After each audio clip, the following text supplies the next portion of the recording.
بسم الله الرحمن الرحيم. ومن أحسن قولا ممن دعا إلى الله وعمل صالحا وقال إنني من المسلمين. فأقم وجهك للدين حنيفا فطرة الله التي فطر الناس عليها لا تبديل لخلق الله ذلك الدين القيم ولكن أكثر الناس لا يعلمون. السلام عليكم ورحمة الله وبركاته. بسم الله الرحمن الرحيم.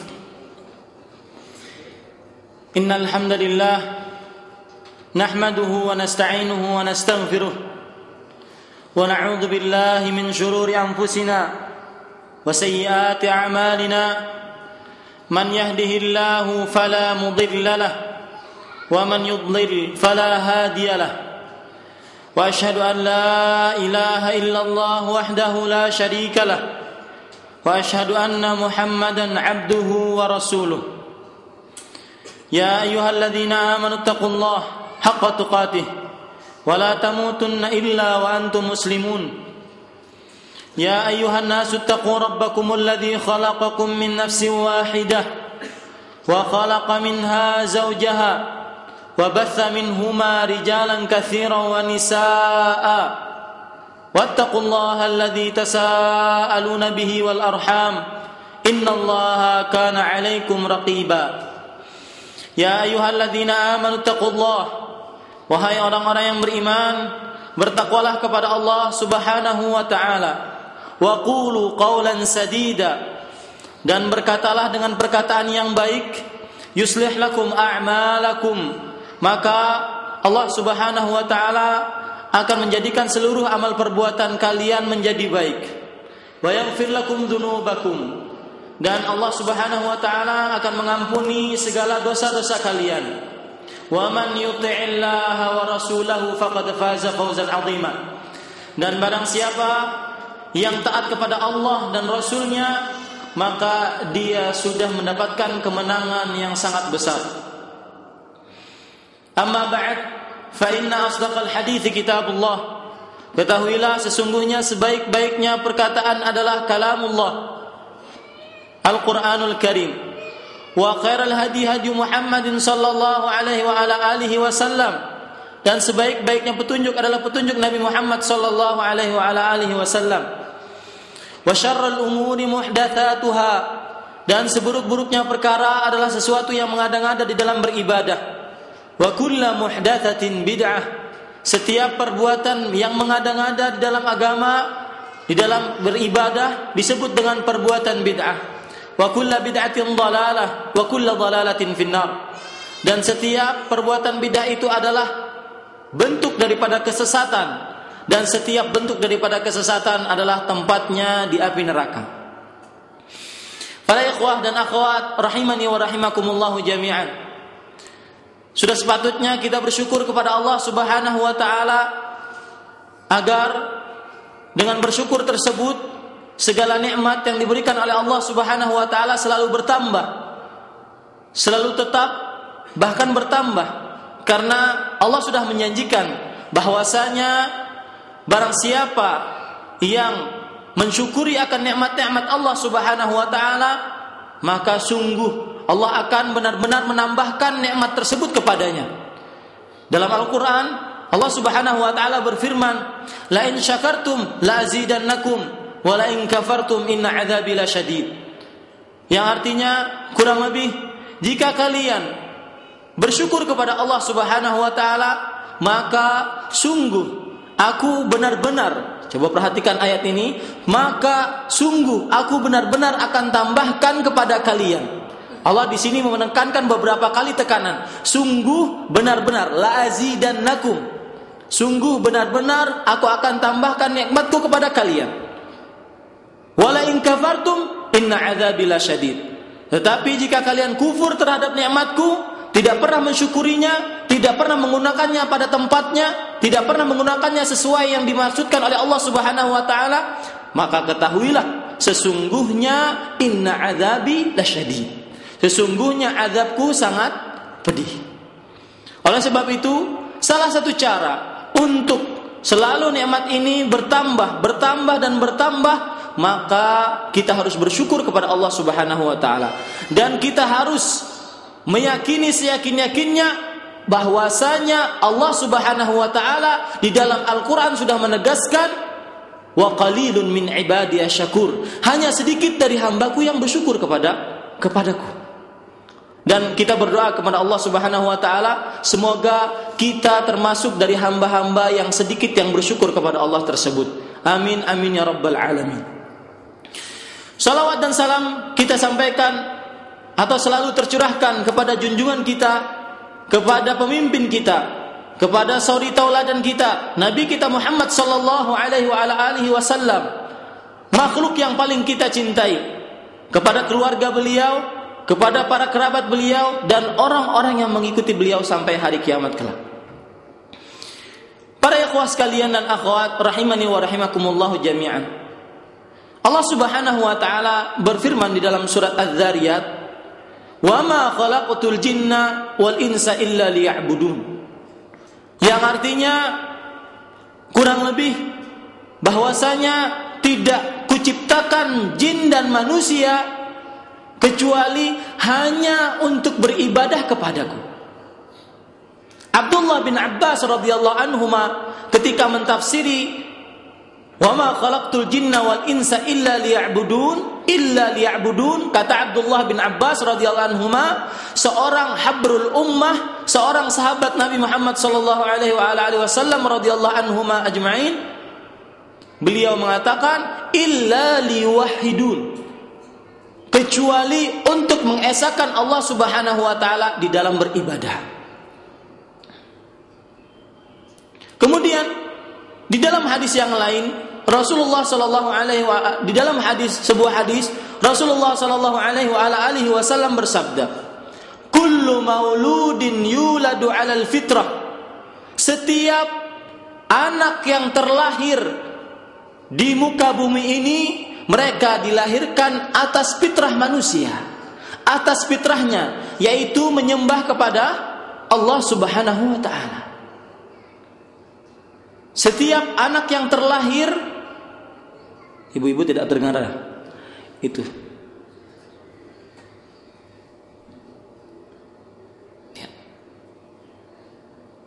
Ya. Setiap anak yang terlahir, kullu mauludin yuladu 'alal fitrah.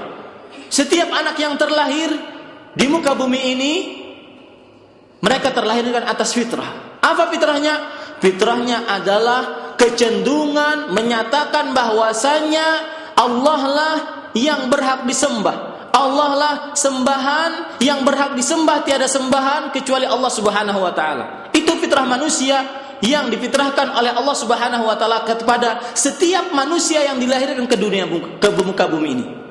Tetapi fa abawahu yuhawidanihi wa yunassiranihi wa yumajjisanihi.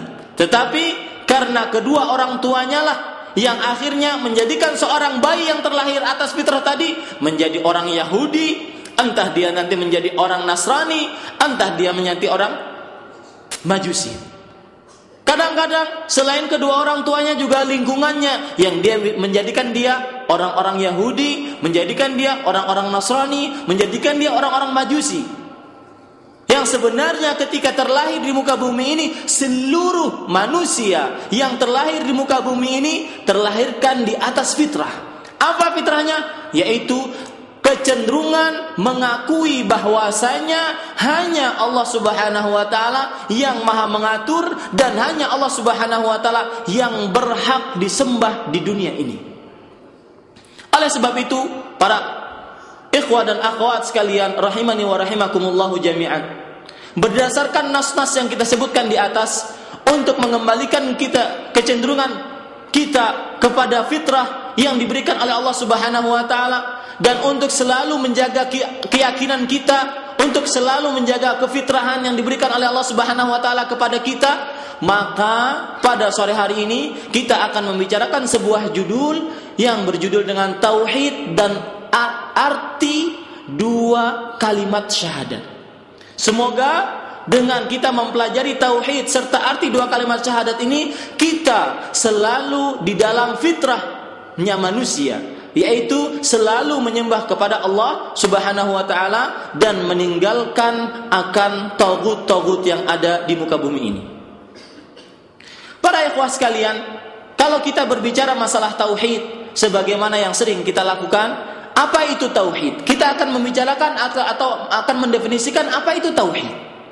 Tauhid secara etimologi adalah dari kata-kata wahada yuwahidu, yaitu menjadikan tunggal, menjadikan satu, menjadikan esa. Wahada yuwahidu tauhidan.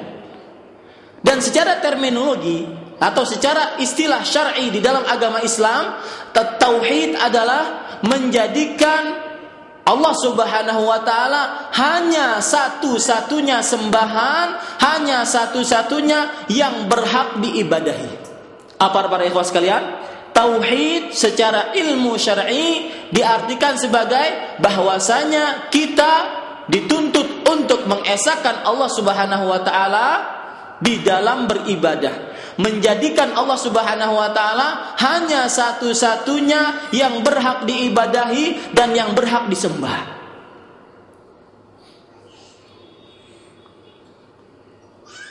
Baik, kalau kita lihat dari nas-nas yang ada, baik itu di dalam Al-Qur'an atau di dalam hadis-hadis Nabi Muhammad sallallahu alaihi wasallam, maka kita akan bisa bagi tauhid tersebut menjadi 3 bagian.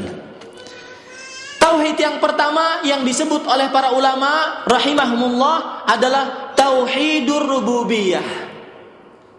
Tauhid yang pertama adalah tauhidur rububiyah. Apa itu tauhidur rububiyah? Arti daripada tauhidur rububiyah adalah mengesahkan Allah Subhanahu wa taala di dalam pekerjaan-pekerjaan Allah Subhanahu wa taala. Mengesahkan Allah Subhanahu wa taala di dalam pekerjaan-pekerjaan Allah Subhanahu wa taala. Yang maksudnya bahwasanya seorang manusia harus mengimani bahwasanya hanya Allah lah yang Maha Pencipta, hanya Allah lah yang Maha Mengatur, hanya Allah lah yang Maha Pemberi rezeki, hanya Allah lah yang Maha Mematikan dan Maha Menghidupkan. Tidak ada yang mematikan kecuali Allah Subhanahu wa taala. Huwallazi yuhyi wa yumit. Dialah yang mematikan dan dialah yang menghidupkan. Tidak ada yang mengatur di dunia ini kecuali Allah Subhanahu wa taala. Itulah yang disebut dengan tauhidur rububiyah. Dengan tauhid ini kita bisa yakini bahwasanya tidak ada yang berkuasa untuk mengatur di dunia ini kecuali Allah Subhanahu wa taala. Tidak ada benda-benda keramat yang bisa mencelakakan manusia. Tidak ada kuburan-kuburan yang keramat yang bisa mengatakan bahwasanya ada seorang yang mengatakan bahwasanya kuburan tersebut kalau tidak diberikan sesajen maka kita akan kualat. Tidak ada keris-keris yang dikeramatkan. Tidak ada jin-jin yang berpengaruh atas sesuatu apapun kecuali atas kehendak Allah Subhanahu wa taala. Dan tujuan akhir daripada tauhidur rububiyah ini adalah mengakhiri, tujuan akhirnya apa? Mengakhiri ketergantungan seluruh makhluk kecuali hanya kepada Allah Subhanahu wa taala. Tujuan akhir daripada tauhidur rububiyah ini adalah mengakhiri ketergantungan seluruh makhluk kecuali hanya kepada Allah Subhanahu wa taala. Makanya disebutkan di dalam surat Al-Ikhlas, Allah Subhanahu wa taala berfirman, "Qul huwallahu ahad, Allahus samad." Katakan wahai Muhammad, dialah Allah yang esa, Allah yang tunggal. Allahus samad, Allah as-samad. Apa arti as-samad? As-samad adalah yang bergantung seluruh makhluk kepadanya. Inilah yang disebut dengan tauhidur rububiyah.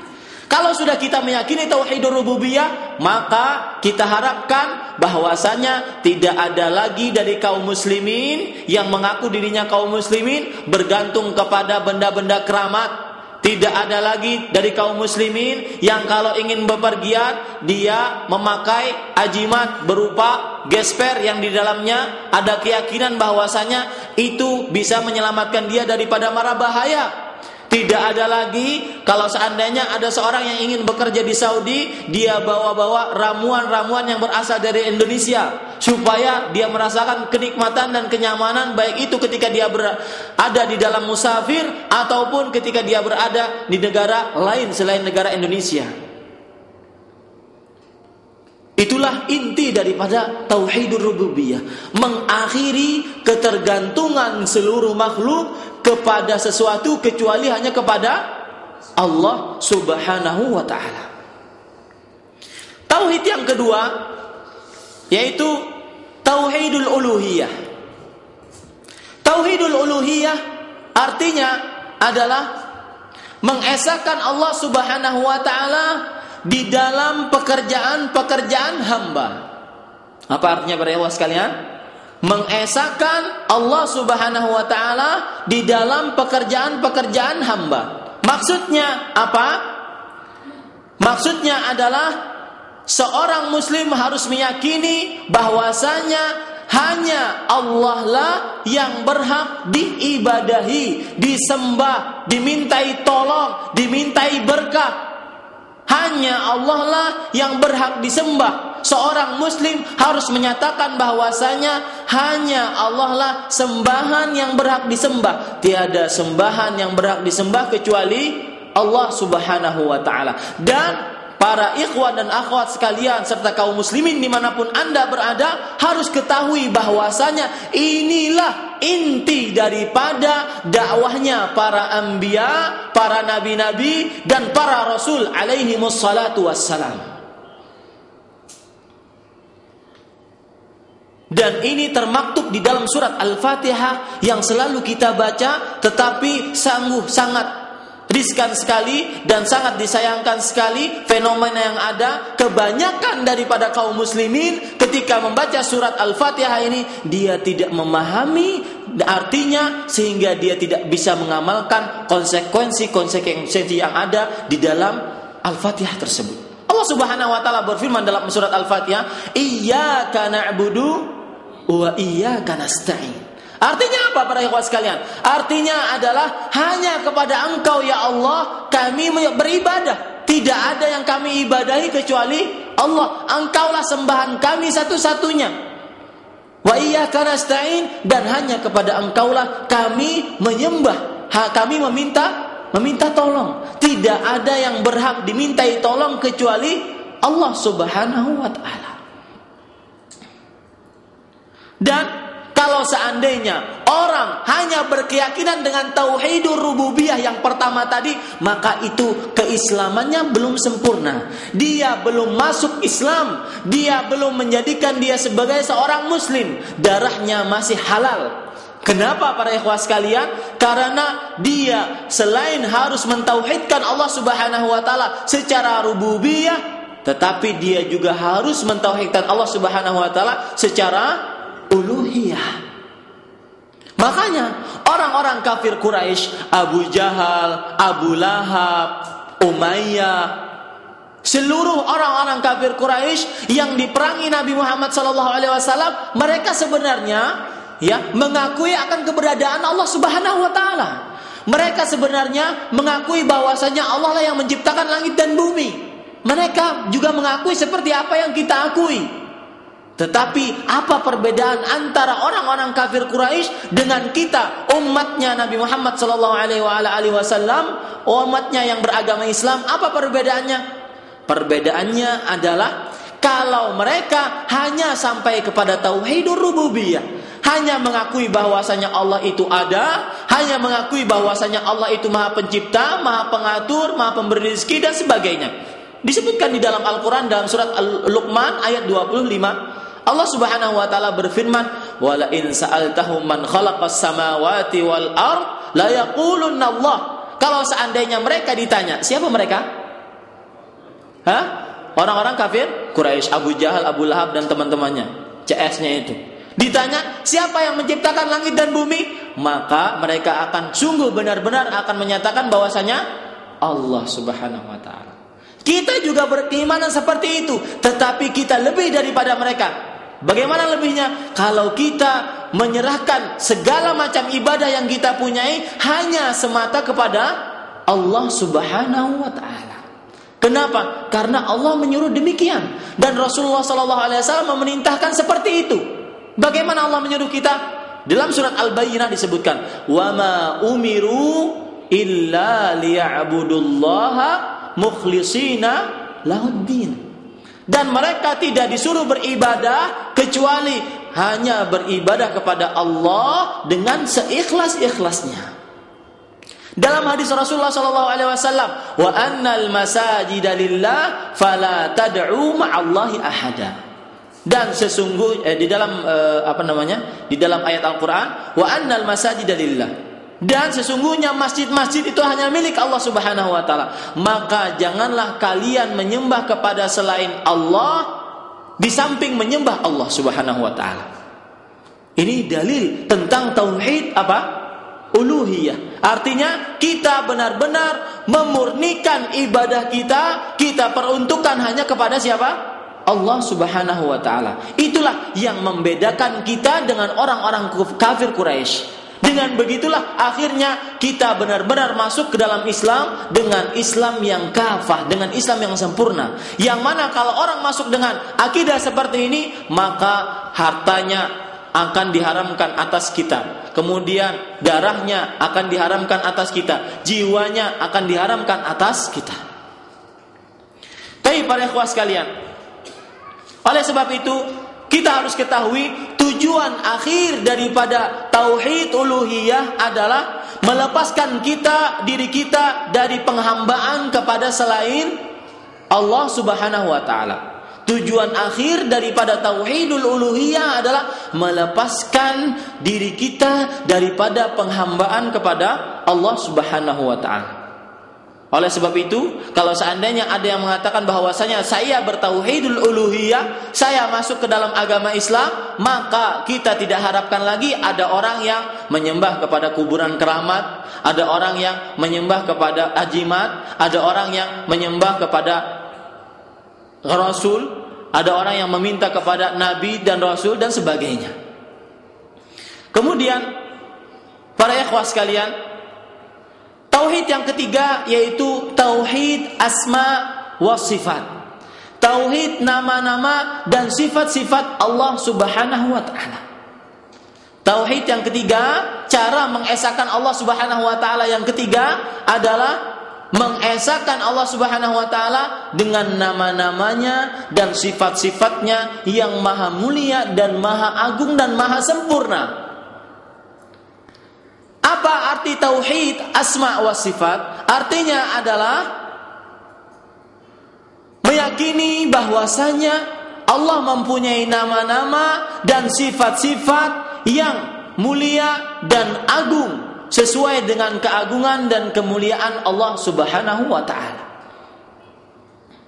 Allah Subhanahu wa taala berfirman di dalam surat Al-A'raf ayat 170, "Walillahil asmaul husna fad'uuhu biha." Dan Allah Subhanahu wa taala memiliki nama-nama yang husna, nama-nama yang sangat mulia, sangat agung. Fad'uuhu biha. Oleh sebab itu maka mintalah kepadanya. Taib. Kalau orang bertauhid asma wa sifat, maka paling tidak ada 4 dasar ketika dia ingin memahami tauhid asma wa sifat. Yang pertama,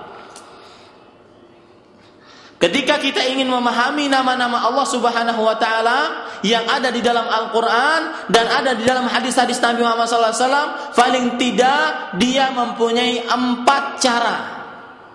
Yang pertama, tanpa tamtsil. Artinya apa? Tanpa penyerupaan. Misalkan di dalam Al-Qur'an Allah Subhanahu wa taala berfirman, "Yadullahi fawqa aydihim." Tangan-tangan Allah berada di atas tangan-tangan mereka. Kalau kita bertauhid asma wa sifat dengan tauhid yang benar, dengan akidah yang benar, maka kita harus meyakini bahwasanya Allah mempunyai tangan. tanpa kita harus tamsilkan, tanpa kita harus serupakan dengan makhluk. Kalau seandainya kita pikir di antara sesama makhluk saja, ya, sesama makhluk saja meskipun namanya sama tetapi hakikatnya beda. Contoh, kaki meja dan kaki manusia sama enggak? Enggak, beda. Itu antara makhluk dengan makhluk, makhluk hidup dengan makhluk benda mati. Ya. Apalagi kalau seandainya makhluk dengan Al-Khaliq, dengan penciptanya, sungguh sangat berbeda. Boleh namanya sama tetapi tidak, zatnya dan hakikatnya tidak sama. Ya. Jadi kaidah yang pertama adalah tanpa tamtsil atau penyerupaan.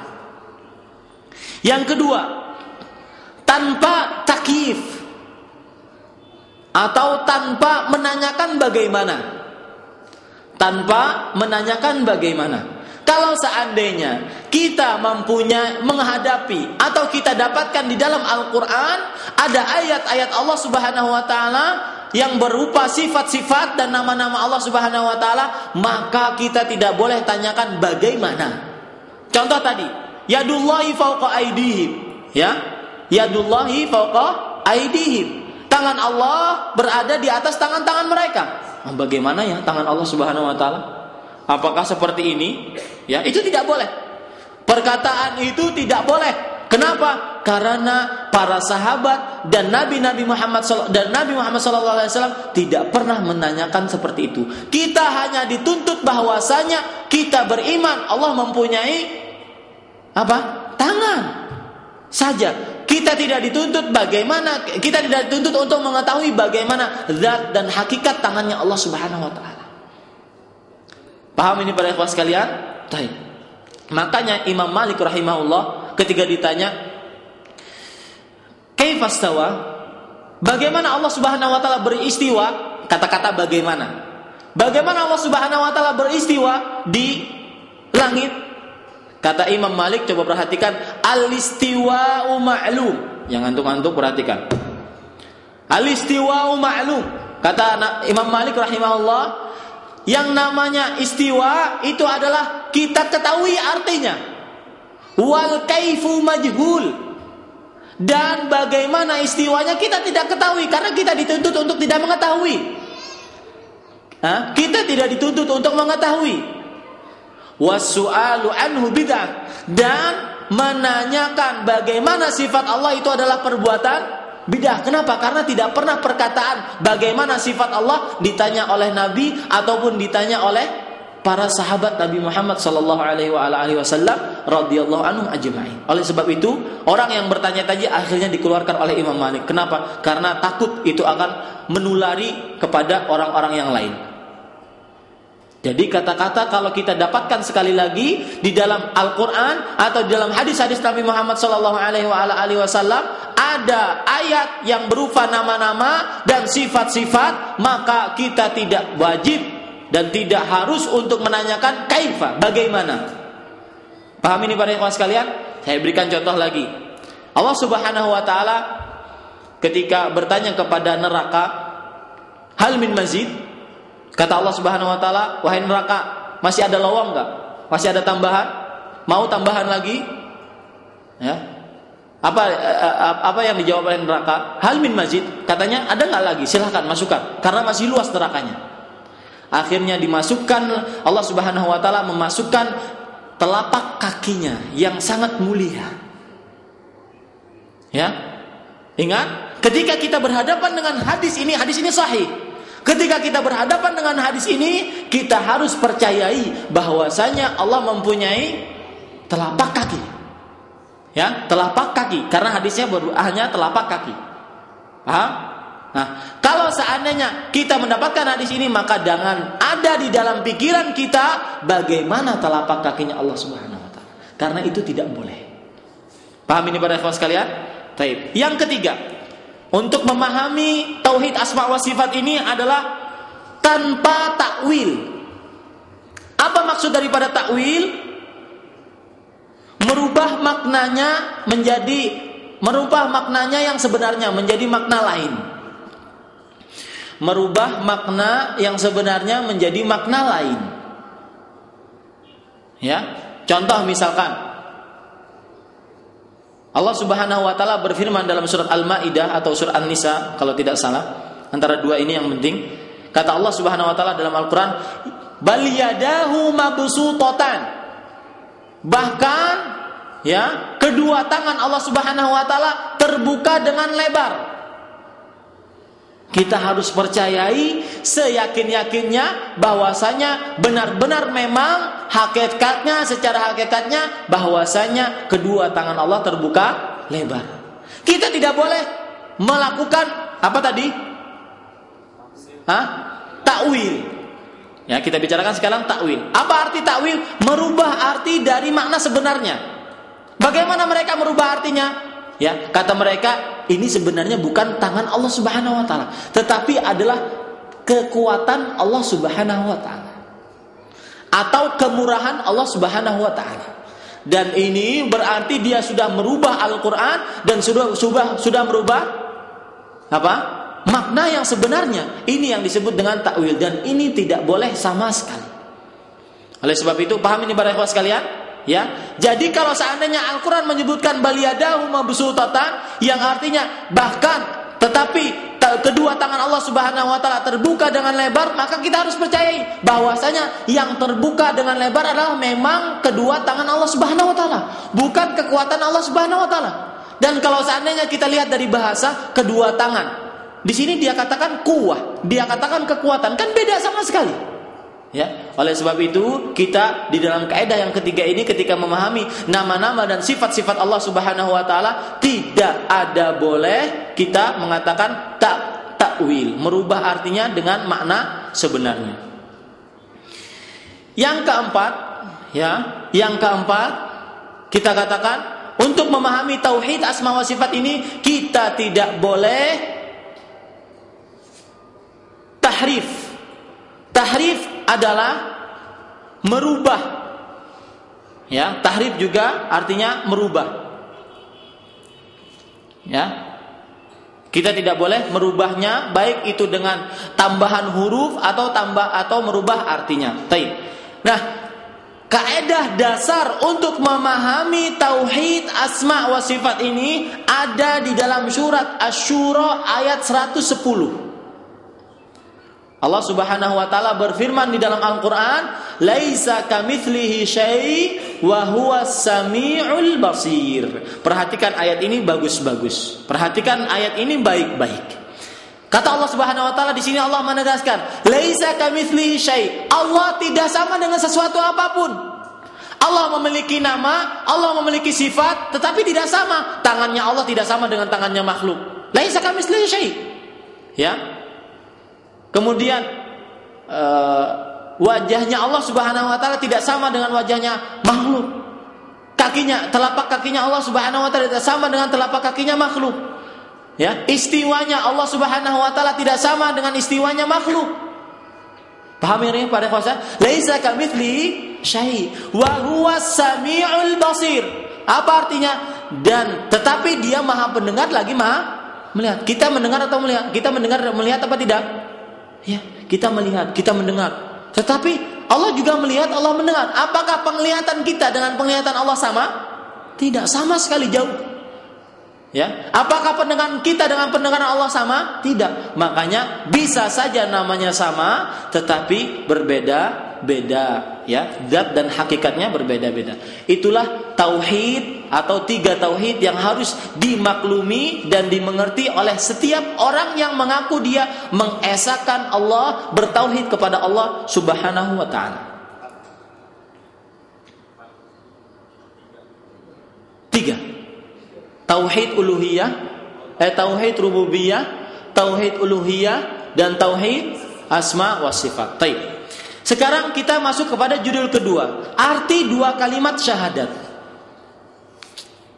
Sebelum kita mengartikan 2 kalimat syahadat ini, kita mestinya berpikir, kita sebagai manusia diberikan akal oleh Allah Subhanahu wa taala, kita mestinya berpikir, kenapa hanya dengan 2 kalimat syahadat ini ya, kehidupan manusia bisa berubah secara drastis menjadi 180 derajat.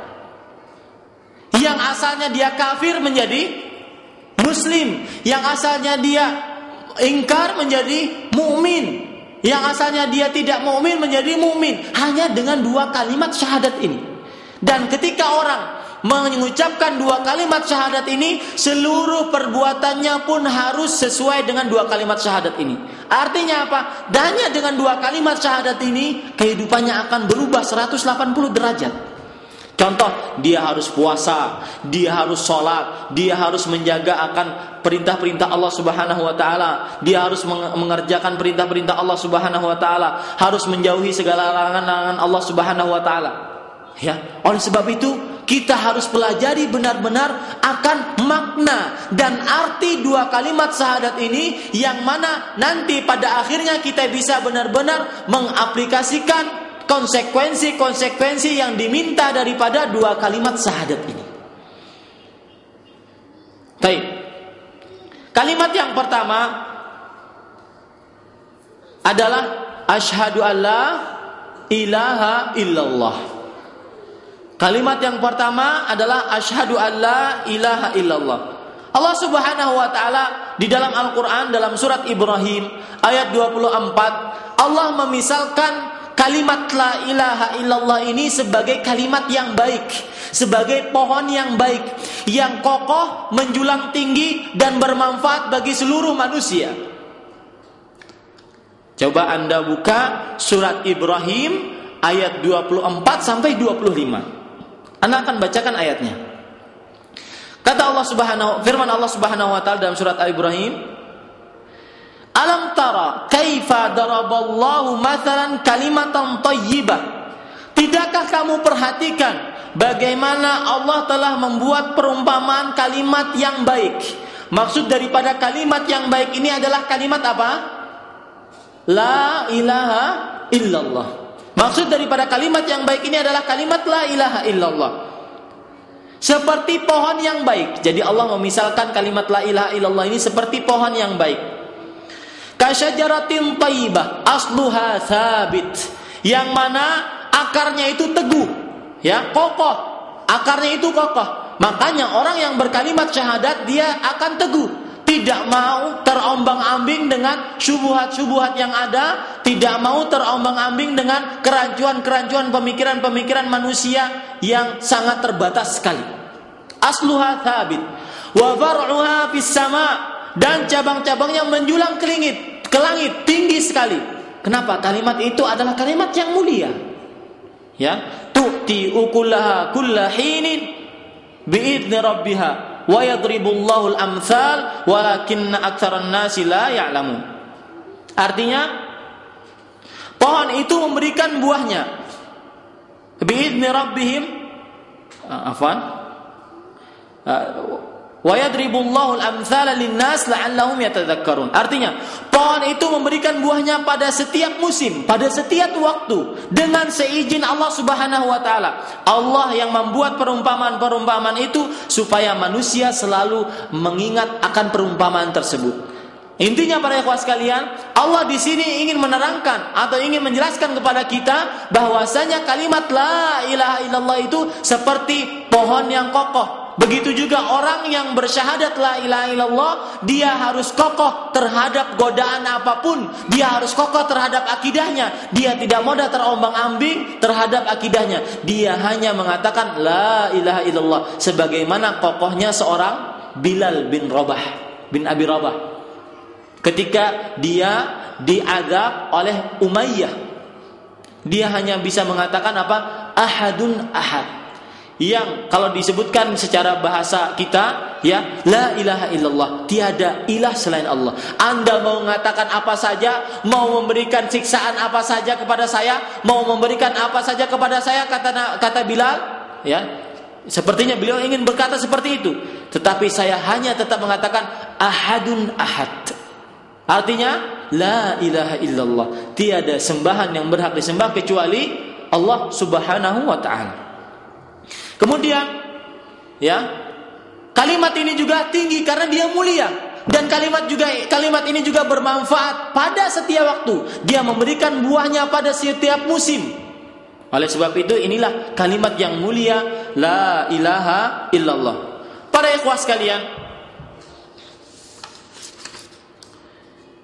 arti sesungguhnya dan arti yang paling sempurna daripada kalimat la ilaha illallah, dan ini harus benar-benar diingat oleh para ikhwah dan akhwat sekalian, arti yang sesungguhnya dan arti yang paling sempurna dari kalimat la ilaha illallah adalah tiada sembahan yang berhak disembah kecuali Allah Subhanahu wa ta'ala.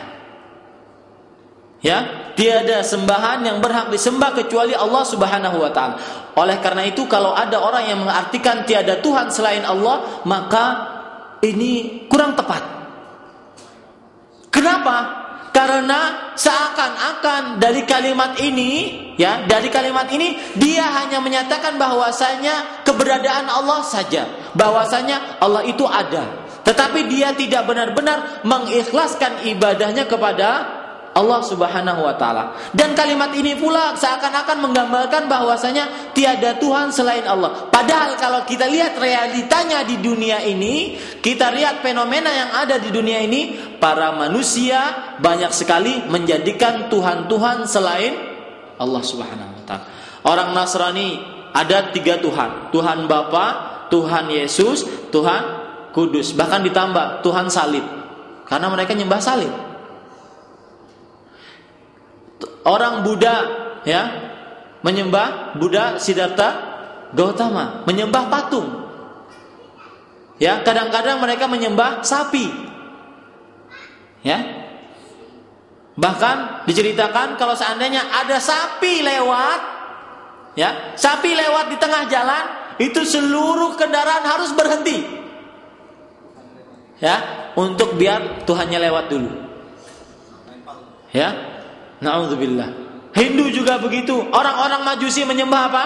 Api. Orang-orang musyrikun menyembah apa? Sesuatu yang dia syirikkan. Baik itu berupa ajimat, baik itu berupa kuburan, baik itu berupa benda-benda yang dianggap keramat, baik itu berupa pohon keramat dan sebagainya. Ya. Nah, karena itu kita yakini bahwasanya di sana, ya, kalau kita lihat ada Tuhan-Tuhan yang disembah manusia selain Allah Subhanahu wa ta'ala. Tetapi seluruh Tuhan tersebut atau seluruh sembahan yang disembah manusia tersebut tidak berhak untuk disembah. Dan yang berhak disembah siapa? Allah Subhanahu wa ta'ala. Oleh sebab itu, kalau seandainya kita berkeyakinan la ilaha illallah di sini, setelah kita berkeyakinan la ilaha illallah, setelah kita bersyahadat la ilaha illallah, kita tidak harapkan lagi kepada kalau ada orang yang menyembah kepada kuburan, kalau ada orang yang meminta tolong kepada kuburan, kalau ada orang yang beribadah kepada ajimat-ajimat, kalau ada orang yang menyatakan bahwasanya di sana ada yang memberikan keselamatan kecuali Allah Subhanahu wa ta'ala. Tidak kita harapkan lagi ada di sebagian kaum muslimin yang meminta kepada orang-orang yang mengaku sakti, meminta pertolongan. Ya, tidak kita harapkan lagi ada dari kaum muslimin, jangan ngantuk tuh. Ya. Ada dari kaum muslimin yang meminta bahwasanya kepada selain Allah Subhanahu wa ta'ala. Ya, karena kenapa? Karena dia sudah menyatakan la ilaha illallah, tiada yang berhak disembah kecuali Allah Subhanahu wa ta'ala. Baik, kalau kita perhatikan para ikhwah sekalian, ya, la ilaha illallah ada 2 komponen dasar. Ya, ada 2 komponen dasar. Yang pertama, la ilaha, yang disebut dengan an-nafyu atau peniadaan. Artinya peniadaan sesembahan selain Allah Subhanahu wa ta'ala. Peniadaan yang berhak disembah selain Allah Subhanahu wa ta'ala.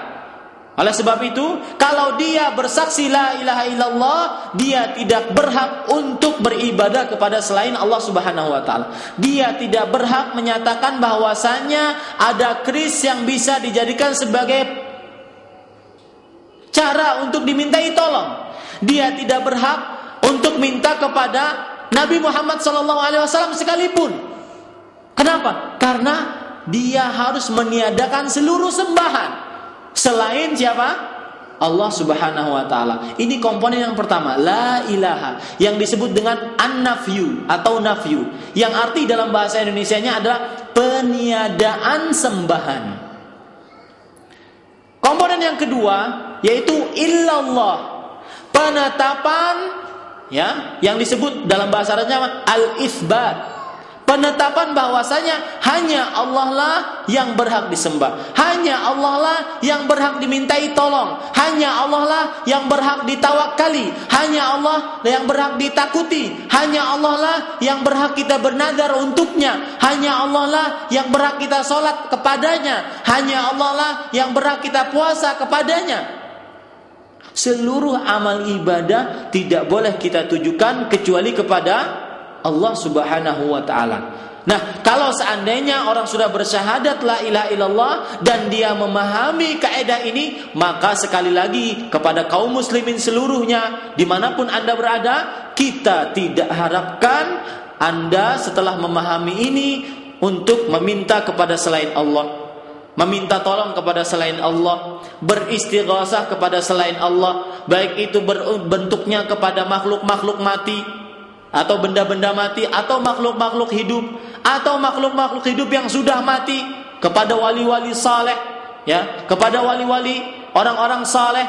Kita tidak harapkan lagi ada seorang yang menyatakan la ilaha illallah untuk meminta kekebalan kepada keris, untuk meminta rizki kepada kuburan-kuburan keramat, meminta tolong di sana, meminta kepada orang yang dikubur, dan segalanya.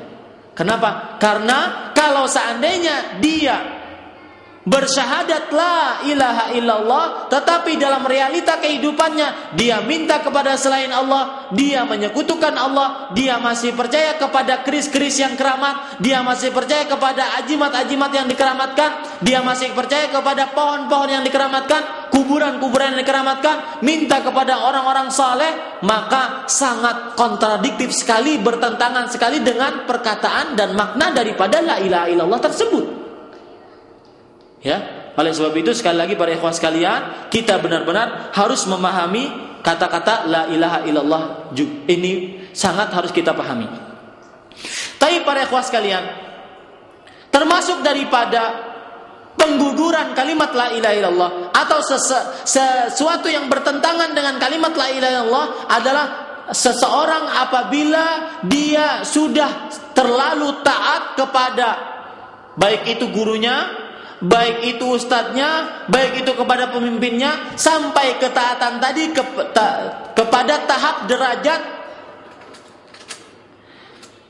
sampai ketaatan tadi sampai kepada tahap derajat menghalalkan apa yang diharamkan oleh Allah Subhanahu wa taala dan mengharamkan apa yang dihalalkan oleh Allah Subhanahu wa taala. Contoh, kalau seandainya ada seorang guru atau syekh atau ustadz atau kiai yang menyuruh kita untuk, ya, meminum khamar, maka pada saat itu kita tidak wajib taat, meskipun secara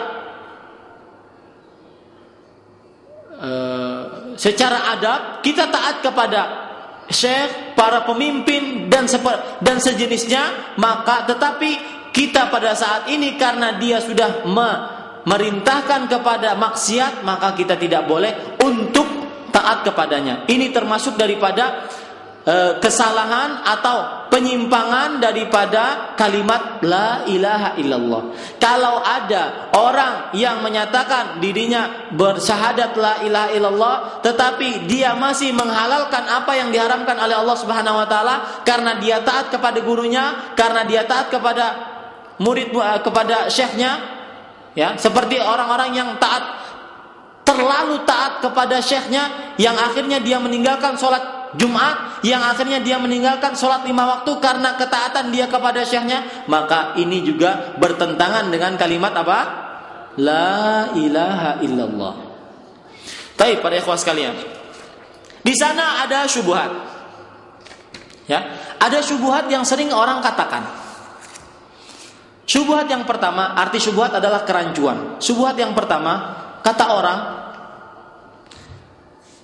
kalau kita sudah melaksanakan atau mengucapkan la ilaha illallah, ya cukup. ya, insya Allah Allah akan mengampuni kita. Ya, tidak usah kita bercapek-capek untuk beramal, ya. Kita tidak usah untuk capek-capek untuk mengerjakan ketaatan kepada Allah Subhanahu wa taala. Karena dengan kalimat la ilaha illallah ini sudah cukup. Kita jawab kepada mereka ini bahwasanya Rasulullah sallallahu alaihi wasallam sudah bersabda dalam Al-Qur'an, "Innallaha harrama 'alan nar man qala la ilaha illallah yabtaghi biha wajhallah." Sesungguhnya Allah mengharamkan atas neraka bagi siapa yang mengatakan la ilaha illallah dengan syarat. Ketika dia mengatakan la ilaha illallah, harus ikhlas kepada Allah Subhanahu wa taala, harus mencari keridhaan Allah Subhanahu wa taala. Ya. Memang benar Anda mengatakan bahwasanya orang yang mengatakan la ilaha illallah akan masuk ke dalam surga, benar. Ya, orang yang mengatakan la ilaha illallah dia akan aman, benar. Tetapi harus harus ikhlas. Dan salah satu konsekuensi daripada ikhlas adalah Anda tidak boleh meminta kecuali kepada selain Allah Subhanahu wa taala. Anda tidak boleh beribadah kecuali kepada Allah Subhanahu wa taala. Itu adalah konsekuensi ikhlas. Karena tadi Nabi mengatakan, "Innallaha, sesungguhnya Allah harrama 'alan nar, mengharamkan atas api neraka, man qala la ilaha illallah, barang siapa yang mengatakan la ilaha illallah yabtaghi biha wajhallah, menginginkan di dalamnya keikhlasan kepada Allah Subhanahu wa taala." Baik, para ikhwah sekalian. Syubhat yang kedua, kadang-kadang orang ada yang berkata bahwasanya barang siapa, kita ngapain capek-capek untuk beramal, ya? Kita sebutkan saja pada akhir hayat kita kalimat la ilaha illallah. Ngapain susah-susah untuk beribadah, puasa, sholat, zakat, ya? Kita sebutkan saja nanti di akhir hayat kalimat la ilaha illallah. Kenapa? Karena Nabi mengatakan, "Man kana akhir kalamihi la ilaha illallah dakhalal jannah." Kata Nabi, barang siapa yang terakhir perkataannya di dunia ini la ilaha illallah, maka masuk ke dalam surga. Gimana jawabnya para ikhwas sekalian? Kata mereka, ngapain beramal? Ente capek-capek, susah, ya. Katakan saja di akhir hayat la ilaha illallah. Ya, jawabannya sangat-sangat gampang sekali. Kita katakan, yang pertama, jawaban kepada orang yang mempunyai syubhat seperti ini, orang-orang yang tidak mau beramal. Kita katakan kepada mereka bahwasanya kematian itu di tangan Allah Subhanahu wa taala. Kita tidak mengetahuinya kapan kita mati, kapan kita dicabut nyawanya. Sebab Allah Subhanahu wa taala berfirman di dalam Al-Qur'an, "Wa idza jaa ajaluhum la yastakhiruna sa'atan wa la yastaqdimun." Dan jika datang ajal mereka, maut mereka, maka tidak akan terlambat sebentar pun, atau tidak akan berkurang sebentar pun. Ya, kalau sudah ada datang maut mereka, sudah ditetapkan oleh Allah Subhanahu wa taala, maka tidak akan meleset daripada yang sudah ditakdirkan oleh Allah Subhanahu wa taala. Itu yang pertama. Dan kalau seandainya kematian kita tidak di tangan Allah Subhanahu wa taala, maka kita tidak bisa menjamin diri kita bahwasanya nanti di akhir hayat kita bisa mengatakan apa? La ilaha illallah. Yang kedua, ini bantahan kepada orang yang tadi yang mengatakan bahwasanya ya, ngapain kita beramal, cukup ucapkan saja nanti di akhir hayat kalimat la ilaha illallah. Kita katakan bahwasanya sakaratul maut, ya, sakaratul maut itu sangat-sangat sakaratul maut adalah saat-saat yang paling sakit, yang paling susah bagi seorang manusia. Ya, sakaratul maut adalah saat-saat yang paling susah bagi seorang manusia. Tidak bisa, oleh sebab itu kita tidak bisa mengandalkan perkataan ini ketika kita masih seperti dalam keadaan sadar. Paham para ikhwan sekalian? Saat-saat sakaratul maut sangat susah dan sakit sekali. Oleh sebab itu kita tidak bisa mengandalkan perkataan ini dengan perkataan ini ketika kita waktu sadar. Makanya para ulama rahimahullah mengatakan bahwasanya sakaratul maut itu Ya, kondisi orang sakaratul maut itu bagaikan orang yang sedang mengigau. Manusia mengigau, kebiasaan, kecenderungan manusia mengigau adalah sesuatu yang menjadi pusat perhatiannya. Ya, kalau seandainya dia di dunia ketika pada siang harinya dia penuh dengan perniagaan dia, real aja, fulus aja. Nanti ketika ngigau pasti akan kamreal. Ya. Atau kalau seandainya selama hidupnya dia pusat perhatiannya hanya nonton bola aja, maka ketika ngigau pun dia masuk gol. Ya. Kenapa? Karena pusat perhatiannya adalah main bola. Kalau seandainya perhatiannya hanya kepada masalah duniawi saja, maka ketika mengigau dia akan membicarakan masalah duniawi saja. Begitulah sakaratul maut kata para ulama.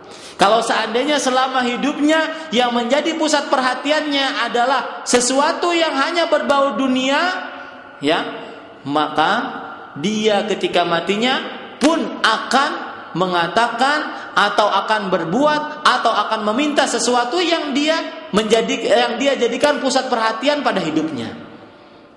Ya, naudzubillah min su'il khatimah. Kita berlindung kepada Allah Subhanahu wa taala daripada su'ul khatimah. Amin amin ya rabbal alamin. Ada diceritakan para ikhwas sekalian, tetangga saya, ya, beliau meninggal dalam keadaan membaca koran. Kenapa? Karena setiap harinya membaca Quran. Ya, coba orang setiap harinya membaca Quran. Ya, makanya saya pernah ceritakan bahwasanya ada orang yang ketika mudanya dia hafal Al-Quran dan dia mengajarkan Al-Quran kepada orang lain, dan ketika tuanya dia terkena lupa ingatan. Tetapi anehnya orang ini apabila sedang murojaah akan Al-Quran, dia tidak pernah salah walau satu huruf pun daripada Al-Quran. Dan ketika sakaratul maut, ketika dia sakit dan sakitnya ini adalah karena stroke, dia tidak bisa berbuat apa-apa sampai dia tidak ingat akan anak-anaknya yang paling dia cintai. Suatu ketika, suatu hari datang, ajalnya datang, sakaratul mautnya datang. Dan dia memanggil anaknya, Abdullah, wahai Abdullah, kesini, wahai Abdullah, kesini. Anaknya pun gembira. Kenapa? Karena perkiraan anaknya, bapaknya ini sudah sembuh daripada sakitnya yang lupa ingatan. Wahai Abdullah, coba, kata bapaknya yang hafal Quran ini, coba kamu lihat di pojok kamar kita itu ada 2 orang malaikat. 2 orang malaikat yang sangat bajunya sangat putih dan sangat ceria. Kata Abdullah, pojok yang mana bahai bapakku? Saya tidak melihat ada 2 orang yang sangat putih dan sangat bajunya sangat bersih dan sangat putih dan sangat ceria. Itu Abdullah di pojok kamar sana, di pojok kamar saya ini. Ya. Dan akhirnya beliau mengucapkan pada akhir hayatnya, beliau mengucapkan salah satu ayat Al-Quran yang mana kehidupan beliau, selama hidup beliau penuh dengan hidup daripada Al-Quran. Akhirnya sakaratul maut pun beliau membacakan Al-Quran. Mudah-mudahan kita diberikan husnul khatimah para ikhwah sekalian. Tapi para ikhwah sekalian, itu syubhat yang 2 syubhat yang kita bisa sebutkan. Kemudian para ikhwah sekalian, kita membicarakan syahadat yang kedua, syahadat anna Muhammadan Rasulullah, bahwasanya Muhammad adalah Rasulullah sallallahu alaihi wa ala alihi wasallam. Makna daripada syahadat ini adalah ada 4 makna.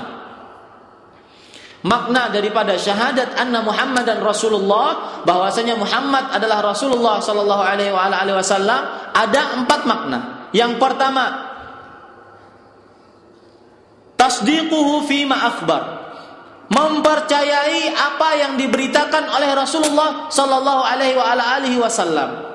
Seluruh apa yang diberitakan oleh Rasulullah SAW harus kita percayai. Baik itu berupa masalah akidah, baik itu berupa masalah ibadah, baik itu berupa masalah muamalah, baik itu berupa masalah hal-hal gaib yang akan terjadi atau yang sudah terjadi, kita harus percayai.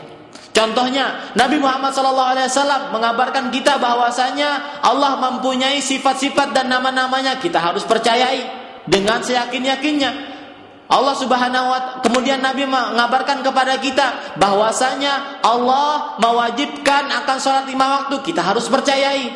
Itu dalam masalah ibadah. Di dalam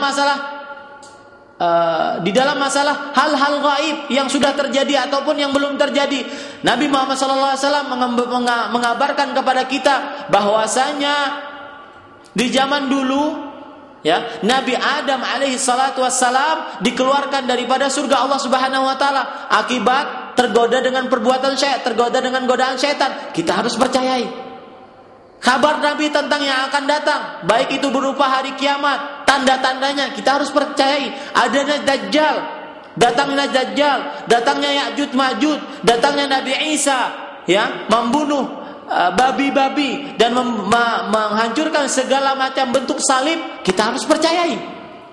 Apapun yang diberitakan oleh Nabi Muhammad SAW, maka kita harus percayai.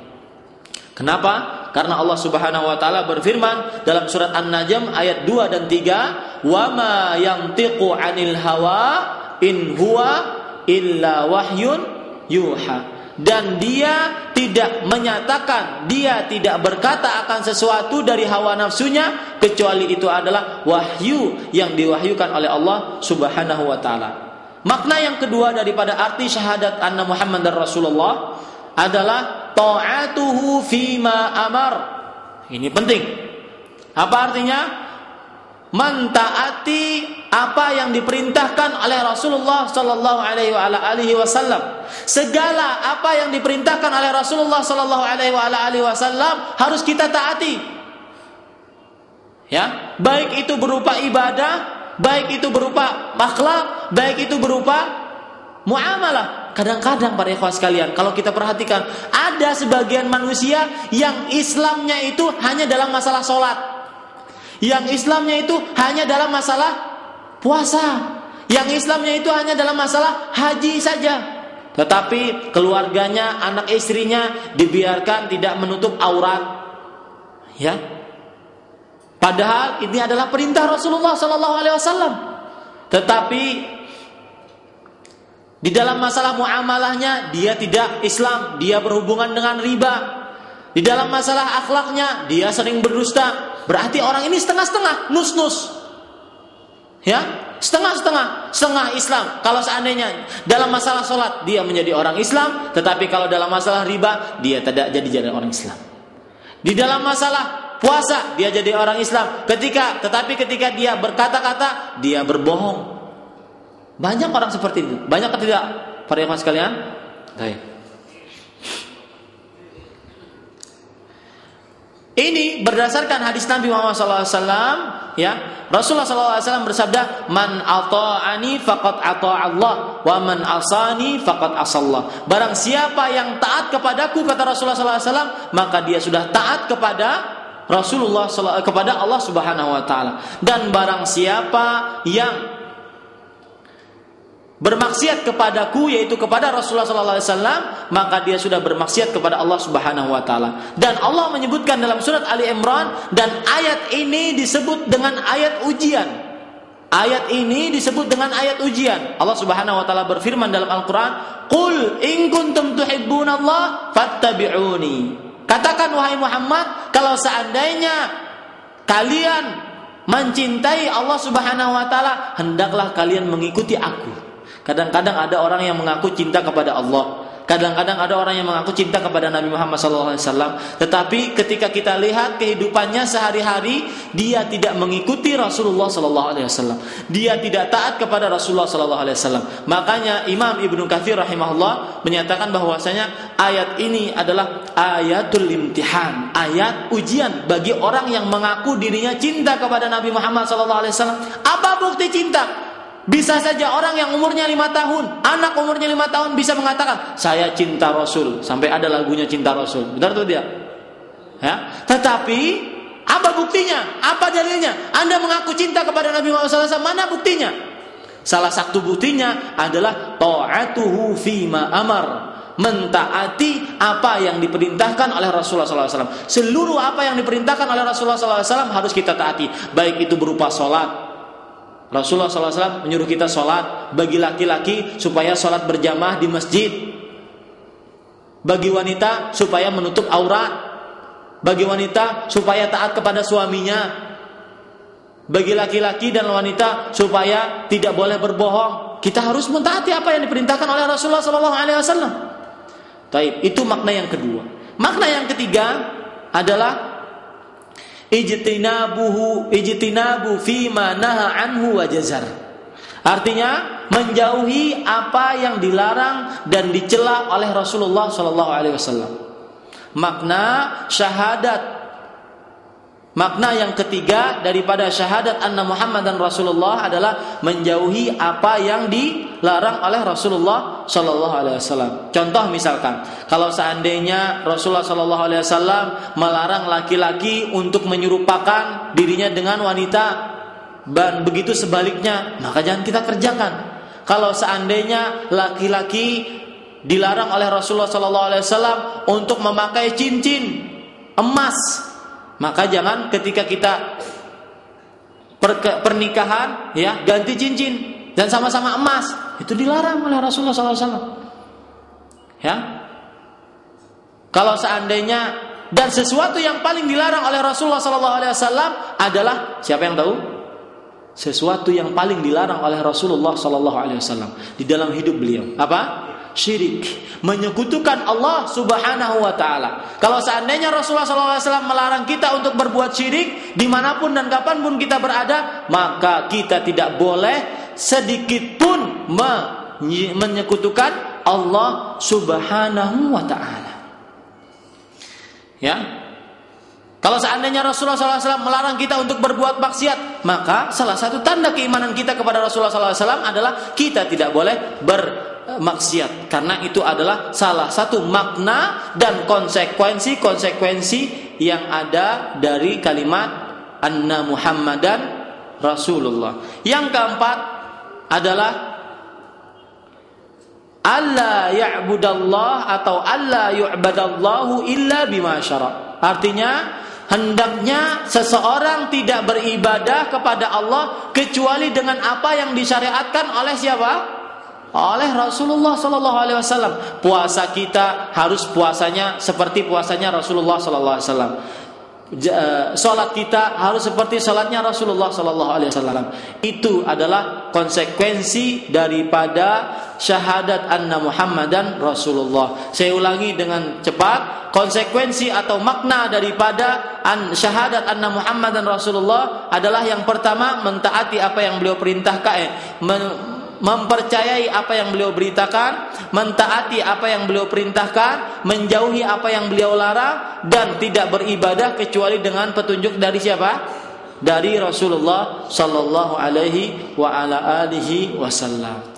Oleh sebab itu para ikhwah sekalian, mudah-mudahan setelah ini kita benar-benar memahami makna dan konsekuensi daripada dua kalimat syahadat ini, dan akhirnya kita bisa benar-benar mengamalkannya dalam kehidupan kita sehari-hari. Mudah-mudahan bermanfaat. Apa yang baik itu hanya dari Allah Subhanahu wa taala, apa yang buruk itu dari kami pribadi, manusia biasa. Kalau ada salah ayat ataupun hadis-hadis Nabi Muhammad SAW, maka kami mohon maaf. Dan kalau ada penyampaian yang kurang sopan, maka kami pun mohon maaf. Kita tutup dengan kafaratul majlis. Subhanakallahumma wa bihamdika asyhadu an la ilaha illa anta astaghfiruka wa atubu ilaik. Wa sallallahu ala nabiyyina Muhammad. Wassalamualaikum warahmatullahi wabarakatuh.